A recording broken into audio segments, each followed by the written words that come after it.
আজকে আমাদের হঠাৎ মাথায় উঠলো বার মারার কম্পিটিশন করব। তো চলো প্রথম থেকে বলি। হ্যাঁ, ডেলির কার মতো আজকেও আমি ডিউটি যাওয়ার জন্য রেডি হয়ে গেছিলাম। তখনই মা আমাকে ডেকে বললো, দেখ বাবাই আমার লাগানো গাছগুলো কত বড় হয়ে গেছে, একটা তো দেখি আবার ফুলও ফুটেছে। তারপর ডিউটি যাওয়ার সময় হঠাৎই মহাপুরুষদের সঙ্গে দেখা। না, এত দূর তো ঠিক ছিল, কিন্তু এটা কোন সাইন্টিস্টের কাজ?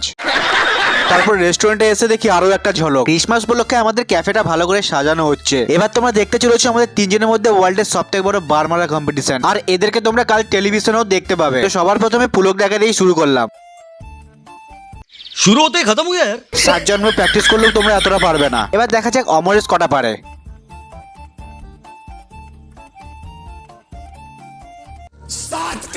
হ্যাঁ হ্যাঁ, এবার যেটা ছিল তোমরা এতক্ষণ অপেক্ষা করছিলে সেটাই দেখতে পাবে। টানা 3 বছর আমি বিনা প্র্যাকটিসে থাকার পরও বার মারার জন্য রেডি। প্রথম কয়েকটা তো আমি খুব ইজিলি মেরে দিলাম, তারপরের গুলো মারতে আমার লিটারালি পুরো ফেটে গেল। কোন রকমে আমার শেষ নিঃশ্বাস পর্যন্ত আমি চেষ্টা করে গেলাম। চ্যালেঞ্জে জিতে বিশেষ সেরা পুরস্কারটা কে পাবে কমেন্টে জানিও। জয় শ্রীরাম।